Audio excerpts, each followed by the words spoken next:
This is a News Laundry podcast and you're listening to NL Hafta. अंग्रेज अपना लगान और न्यूज़ लॉन्ड्री अपना हफ्ता कभी नहीं छोड़ते. लेडीज एंड जेंटलमैन, मैं हूं Abhinandan Sekhri. So welcome to Newslaundry Hafta and all you Chhota Hafta listeners, welcome to you also. I have this one very important announcement. Our paywall is back up again. It had been taken down for a while because there were some glitches on the iOS app. Now this means that both the Hafta and Let's Talk About podcasts are only available to subscribers.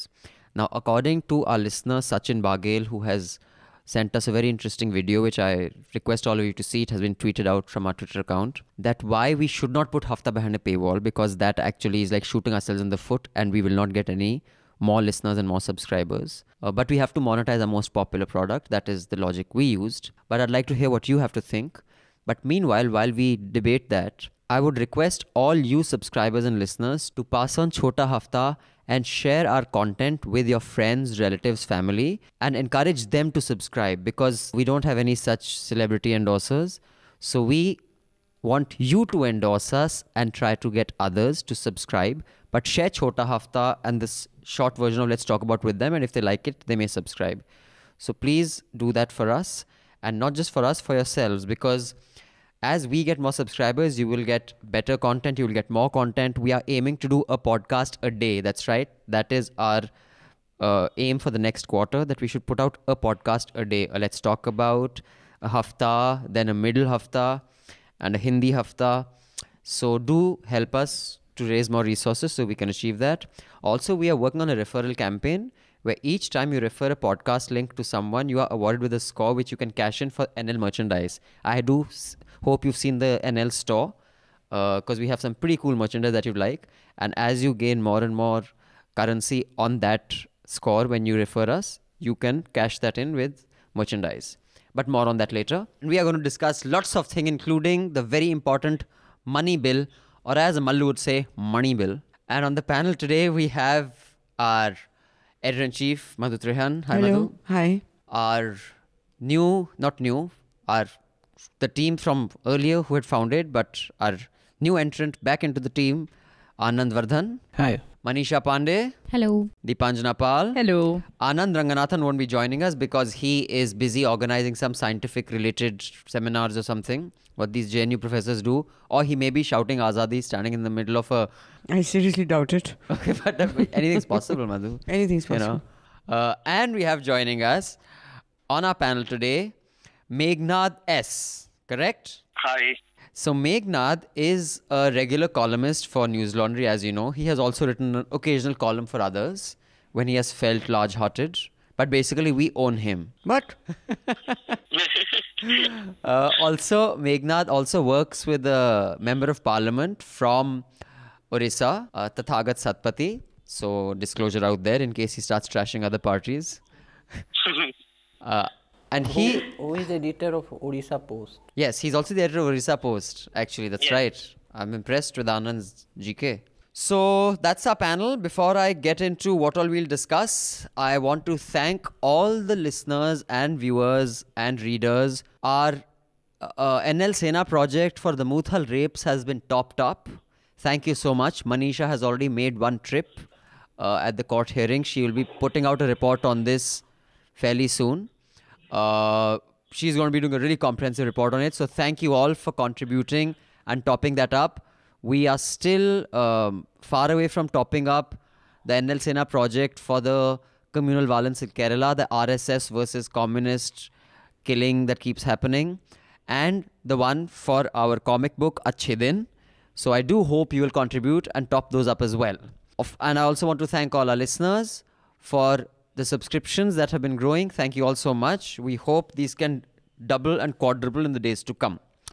Now, coming to what we'll discuss, a quick recap of what happened in the week. Yesterday, 5 were killed in a terrorist incident outside the British Parliament. The assailant was shot dead.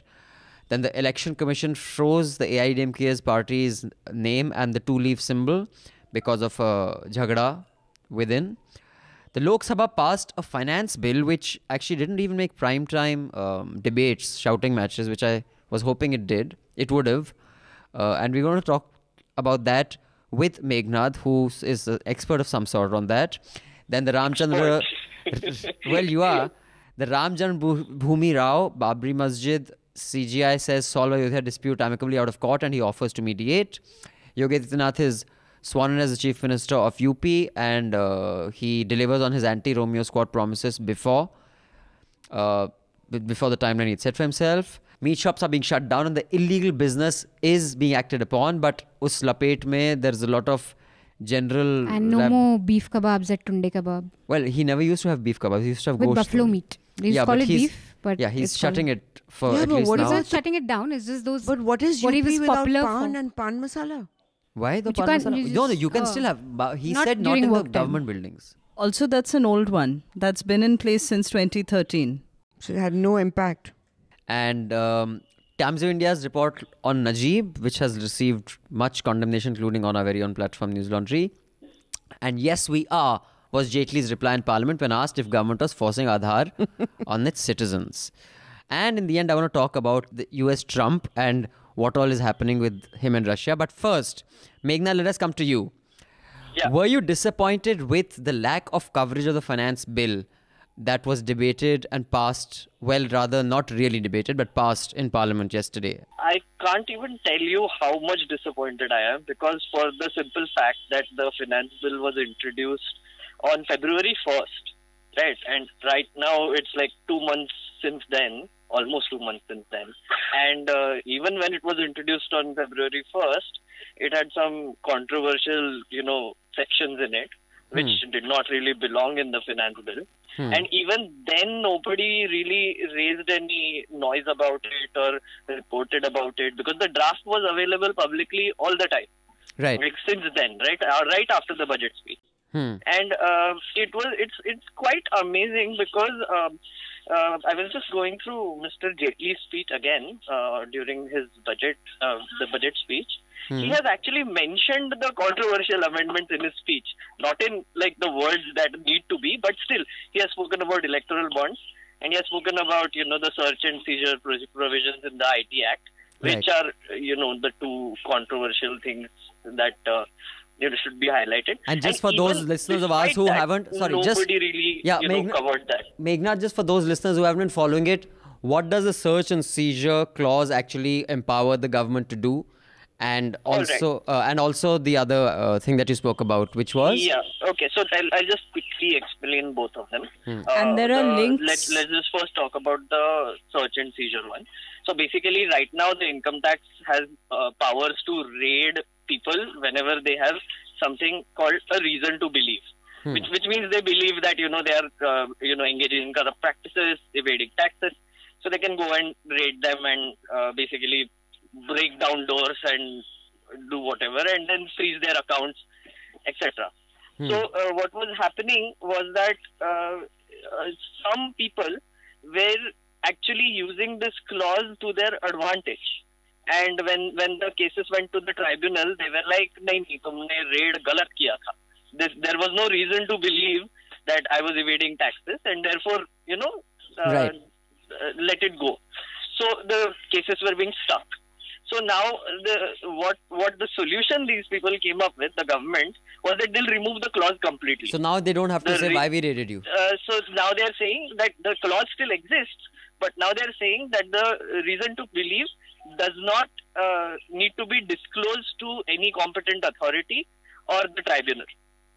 Right. I see. So basically now what they're saying is that when an income tax officer comes to your house and raids you and etc., you cannot have this as a defense or any defense for that. But the officer will inform you the basis on which you're being raided. So basically it says that it does not require the officer to inform you either, the person they are raiding. No one needs to be told.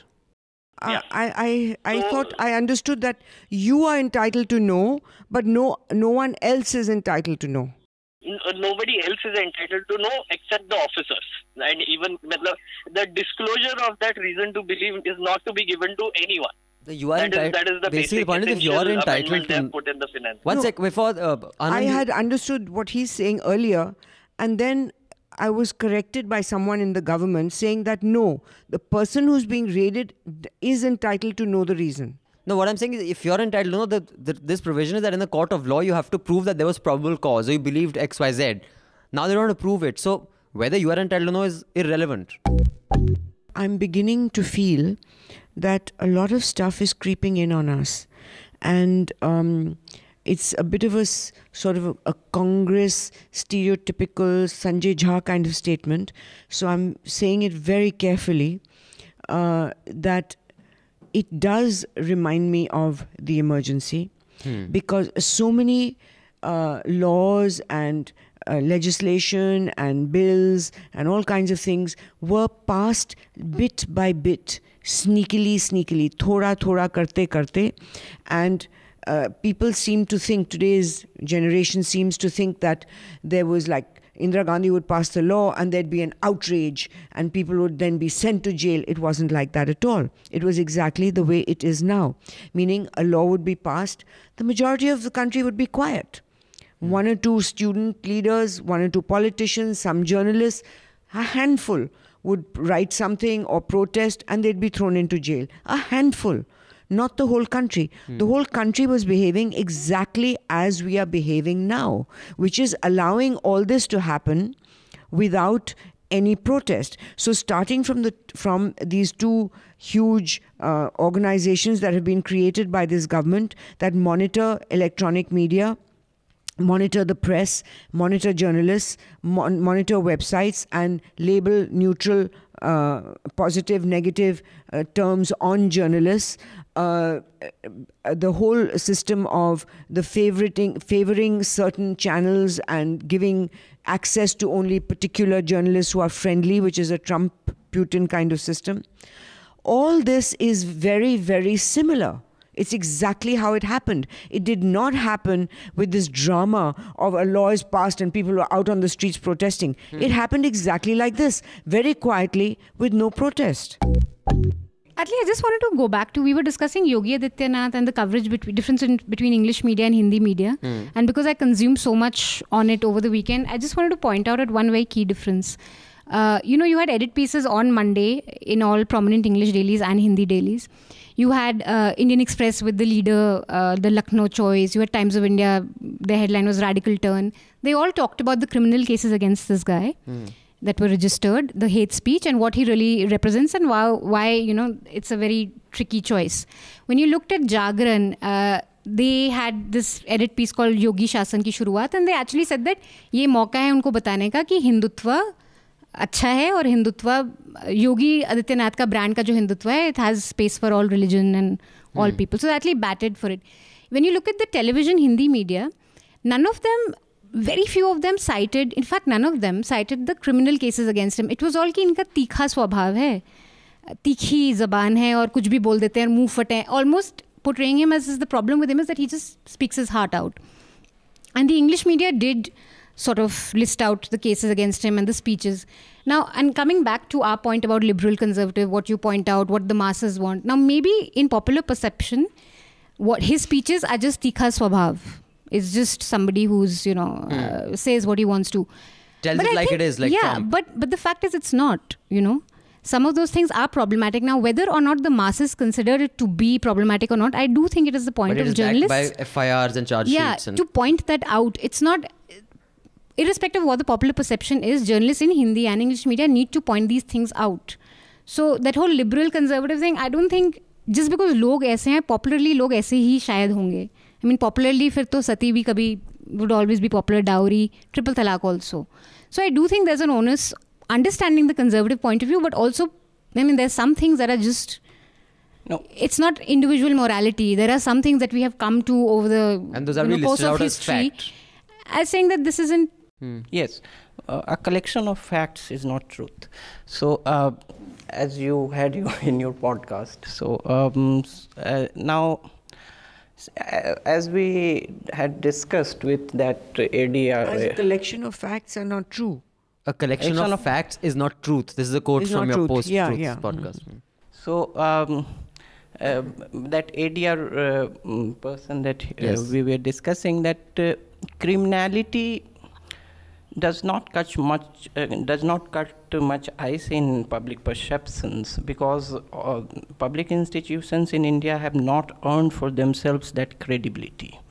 there is always a perception that a particular charge is politically motivated. So hate speech, to sell hate speech as a crime in India is impossible, I think, means with the kind of people I have met. Okay, your argument would be morally defensible, but democratically, how much currency it has, I doubt that. All of you listening in, the Chhota Hafta, do subscribe so you can listen to the entire Hafta. We will see you again next week with the Hafta. Till then, subscribe, pay to keep news free, because when the public pays, the public is served. When advertisers pay, advertisers are served. Thank you. Goodbye. All the News Laundry podcasts are available on Stitcher, iTunes, and any other podcast platform. Please subscribe to News Laundry. Help us keep news independent. To catch all our podcasts on news, pop culture, current affairs, and sport, visit newslaundry.com. Follow us on Facebook, Twitter, and Instagram, and subscribe to our YouTube channel.